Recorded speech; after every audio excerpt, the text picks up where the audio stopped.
जय जगन्नाथ दर्शक बंधु मधुबाबू पेंशन 3000 टंका भत्ता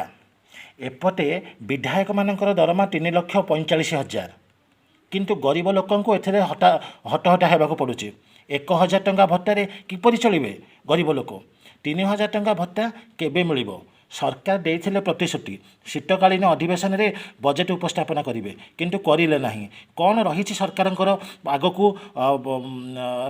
रणनीति किभଳି 3,000 टंका भत्ता मिलिबो कि नाही एपटे 3,45,000 भत्ता को नहीं ताटिलेनी ओडिशावासी या भितर कौन रही खबर कहीं आईन मंत्री कही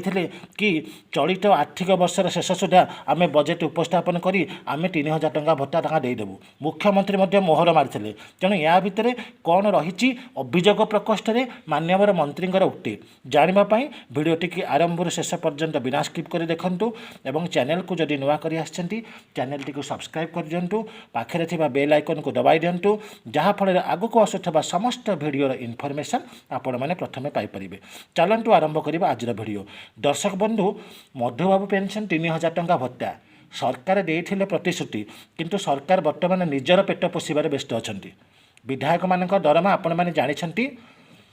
सारा भारत वर्ष में वर्तमान विधायक मान दरमा सबुठारु अधिक आपण मैंने चिंता करूँ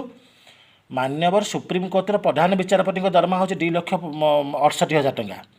किंतु सुप्रीमकोर्ट प्रधान विचारपति दरमा भी आम विधायक मान दरमा 3,45,000 समस्त विधायक माने विरोधी दल विधायक एवं शासक दल विधायक समस्त एकाठी होकर सम्मति करके 3,45,000 नेले जिते बड़े लोक मैंने तातिले लोक मैंने यहाँ घोर विरोध कले और सुप्रीमकोर्ट हाइकोर्ट पर्यटन कथा गला ए विषय लोक मैंने विरोध कले कौन ना आम जहाँ को निर्वाचित कर लोक मान पठेचु से 3,45,000 ने आम 1,000 टंका भत्तारे कांदी कांदी रोड उपर आंदोलन करपर्यंत मधुबाबू पेंशन 3,000 टंका भत्ता सरकार कथा कुआड़े गला सरकार निजर पेट पोषार माने व्यस्त अच्छा कि गरीब लोक मान कथा बुझा सरकार टिले हेले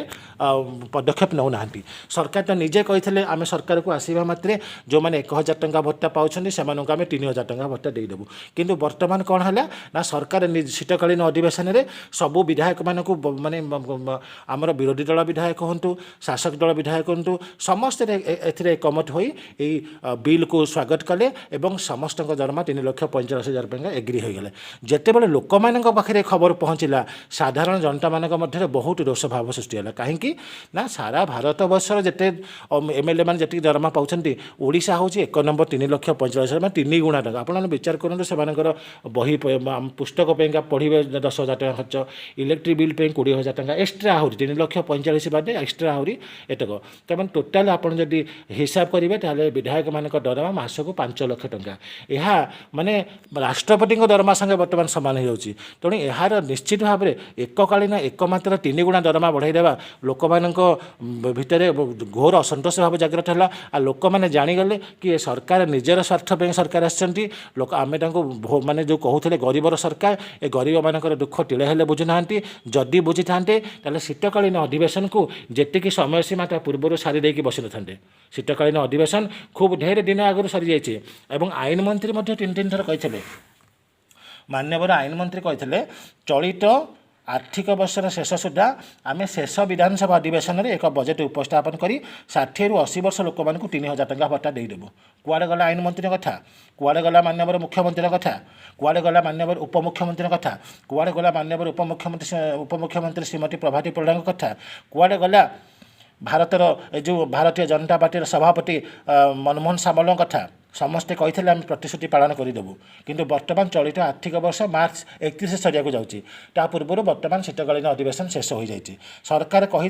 कि वर्तमान करूना निज दरमा को बढ़िया को लगिले जिते बड़े चारिआडू प्रेसर पड़ा हाइकोर्ट में मामला रुजु को गला से सरकार बाध्य हो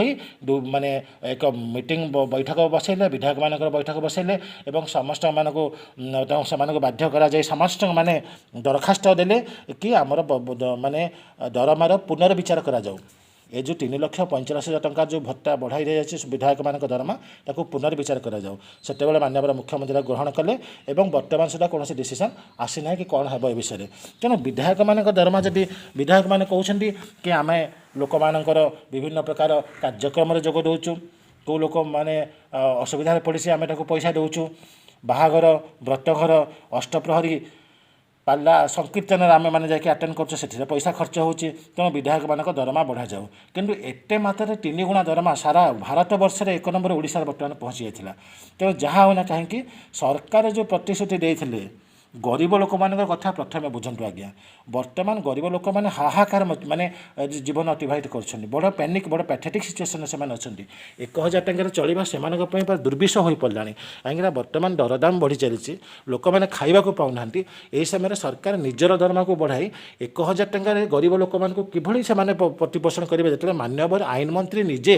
ଅନୁଭବ କରିଛନ୍ତି ନିଜେ ମଧ୍ୟ ବାଲୁଗାଁ ମିଟିଂରେ କହିଛନ୍ତି ଭୁବନେଶ୍ୱର ମିଟିଂରେ କହିଛନ୍ତି କି ଗରିବ ଲୋକମାନଙ୍କର ଯେଉଁ ରୋଷ ଅଛି କି 1,000 ଟଙ୍କାରେ ଚଳିବା ଖାଇବା ମେଡ଼ିସିନ ଖର୍ଚ୍ଚ କରିବା କେତେ କଷ୍ଟକର ହେଉଛି ତେଣୁ ଏହି ପରିସ୍ଥିତିରେ ସେମାନେ କଥା ଆମେ ନିଶ୍ଚିତ ଭାବରେ ବୁଝିବୁ ଏବଂ ମାନ୍ୟବର ମୁଖ୍ୟମନ୍ତ୍ରୀ ପ୍ରତିଶ୍ରୁତିବଦ୍ଧ ଏବଂ ଚଳିତ ଆର୍ଥିକ ବର୍ଷର ଶେଷ ସୁଦ୍ଧା ଆମେ ଏକ ବଜେଟ୍ ଉପସ୍ଥାପନ କରିଦେବୁ ବଜେଟ୍ କେତେବେଳେ ଉପସ୍ଥାପନ କରିବେ ବିଧାନସଭାଟା ସରିଗଲା ଶୀତକାଳୀନ ଅଧିବେଶନଟା ସରିଗଲା ତେଣୁ କଥା ଦେଇଥିବା ପ୍ରତିଶ୍ରୁତି ରହିଲା ନାହିଁ ଏପଟେ ଦରମା ବଢ଼ିଗଲା ତେଣୁ ବିଧାନସଭା